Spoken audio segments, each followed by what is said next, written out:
अस्सलामुअलैकुम, नमस्ते, सत श्री अकाल। उम्मीद करता हूँ ठीक होंगे, खुश होंगे। दोस्तों जा रहे हैं, खुश रहें, माँ बाप का ख्याल करें, क्योंकि माँ बाप हैं तो सभी कुछ है। दोस्तों आज की हमारी वीडियो का टाइटल हिंदी में है, आधा इंग्लिश में है, इंडिया 2। देखते हैं इस वीडियो को। तो चीन के साथ दोस्ती अब बांग्लादेश को काफी ज्यादा भारी पड़ने वाली है और ऐसा भी हो सकता है कि भारत जल्द ही बांग्लादेश के लिए एफटीए यानी कि फ्री ट्रेड एग्रीमेंट के सभी रास्ते बंद कर दे। बांग्लादेश ने चीन के एक ऐसे प्लान को ज्वाइन करने का फैसला ले लिया है जो आगे चल के भारत के लिए खतरनाक साबित हो सकता है और भारतीय मार्केट चीनी सामान से बुरी तरह से भर सकता है। यही वजह है कि इसको लेकर एक ऑफिशियल रिपोर्ट सामने आ चुकी है जिसमें भारत और बांग्लादेश के बीच एफटीए को लेकर सरकार चिंता में नजर आ रही है। बांग्लादेश में फिर दोबारा इलेक्शंस होने जा रहे हैं और इसके काफी ज्यादा चांसेस हैं कि बांग्लादेश चीन की आरसीईपी को ज्वाइन करे। आरसीईपी यानी कि रीजनल कॉम्प्रिहेंसिव इकोनॉमिक पार्टनरशिप चीन के दिमाग की उपज है जिसमें कई सारे एशियन देश एक दूसरे को बिना किसी कस्टम ड्यूटी के सामान एक्सपोर्ट और इम्पोर्ट कर सकते हैं। भारत अभी तक इस एग्रीमेंट से दूर है, लेकिन बांग्लादेश आरसीईपी को जल्दी साइन कर सकता है। पूरी अपडेट क्या है इसके बारे में बात करेंगे, लेकिन आगे बढ़ने से पहले इस चैनल को सब्सक्राइब करके बेल आइकन दबा दीजिए। ये आपके लिए केवल 1 सेकंड का काम है, लेकिन इससे हमारी बहुत बड़ी मदद होती है। द हिंदू के इस आर्टिकल के मुताबिक बांग्लादेश के आरसीईपी ज्वाइन करने की खबर से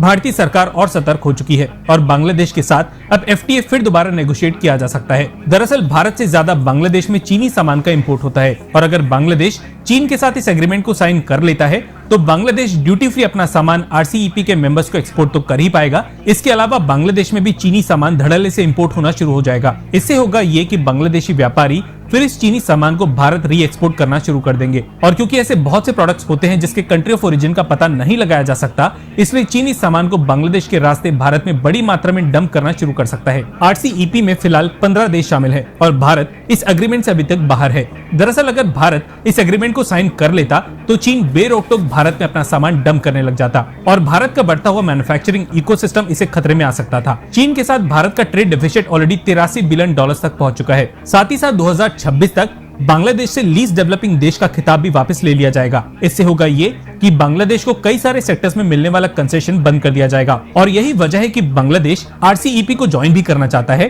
और भारत के साथ एफटीए भी साइन कर लेना चाहता है। देखिए ये बात तो तय है कि बांग्लादेश किसी भी सूरत में भारत का साथ नहीं देने वाला। वहीं ऑलरेडी कई सेक्टर्स में बांग्लादेश भारत को नुकसान पहुंचा के चीन को फायदा पहुंचा रहा है। इसलिए ऐसी स्थिति में भारतीय सरकार बांग्लादेश पे भरोसा नहीं करना चाहती। बांग्लादेश को ऑलरेडी कई सालों से भारतीय मार्केट का ड्यूटी फ्री एक्सेस मिला हुआ है। हालांकि भारत और बांग्लादेश के बीच बायलैटरल ट्रेड में भारत का पलड़ा भारी है और भारत हर साल बांग्लादेश को $12 बिलियन का एक्सपोर्ट करके $2 बिलियन का सामान बांग्लादेश से इंपोर्ट करता है। लेकिन ये इंपोर्ट और भी बढ़ सकता है अगर चीन को बांग्लादेश में ड्यूटी फ्री एक्सेस मिल जाए। खैर इस बात को हम ऑलरेडी अपनी पिछली कई वीडियोस में उठा चुके हैं कि बांग्लादेश के साथ एफटीए के बारे में फिर दोबारा सोचने की जरूरत है, स्पेशली टेक्सटाइल सेक्टर को लेकर। बांग्लादेश आरसीईपी को लेकर अब आने वाले चुनाव के बाद ही कोई बड़ा डिसीजन लेगा और इतने समय में शायद भारतीय सरकार बांग्लादेश के साथ अपनी एफटीए को रिव्यू कर सके। बाकी आपको क्या लगता है कि भारत और बांग्लादेश के बीच किसी एफटीए की अब जरूरत रह भी गई है या नहीं? हाँ या ना में अपना जवाब कमेंट सेक्शन में दिए बिना बिल्कुल भी मत जाइएगा और वीडियो को भी लाइक कर दीजिएगा अगर आप हमें यहाँ तक सुन चुके हैं। धन्यवाद, जय हिंद।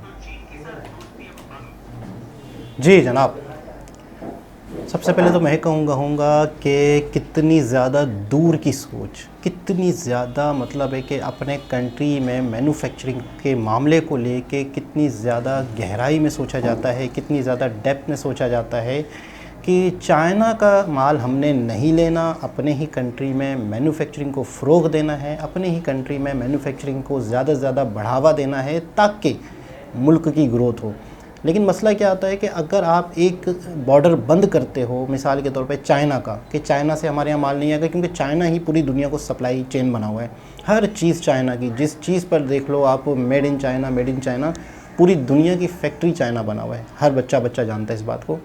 तो अगर इंडिया ने चाइना की चीज़ों पर पाबंदी लगाई हुई है ताकि हमारे मुल्क में चीज़ें बने, तो बांग्लादेश को अगर अच्छी खासी तादाद में जब मटेरियल भेजेगा चाइना, तो कहीं ना कहीं वही चीज़ें बांग्लादेश के रास्ते इंडिया में आएंगी। तो मैं कहूँगा कि इतना दूर का सोचा कि बांग्लादेश को चाइना के साथ ये मुआहदा नहीं करना चाहिए, ताकि मैं यही सोच रहा था कि अगर बांग्लादेश का और चाइना के साथ मुआहदा हो रहा है तो उसमें इंडिया को क्या फ़र्क पड़ रहा है, मैं ये सोच रहा था।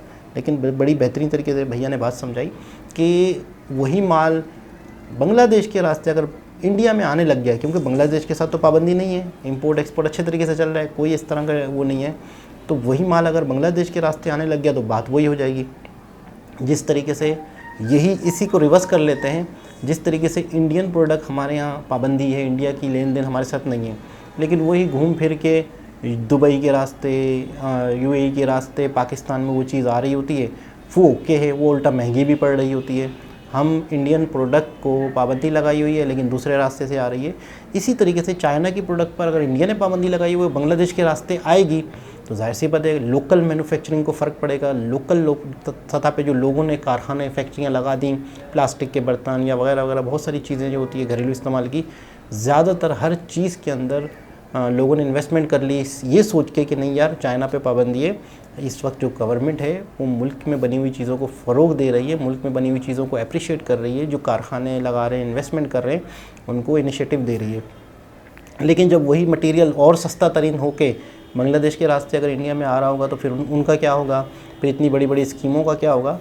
तो मुझे ऐसा लगता है कि आप अगर कोई काम करते हो, कोई लॉ बनाते हो, कोई स्कीम बनाते हो, तो आपको बहुत ज़्यादा उस पर नज़र रखनी होती है कि उसका बेनिफिट हो भी रहा है या नहीं हो रहा। अगर नहीं हो रहा तो क्यों नहीं हो रहा।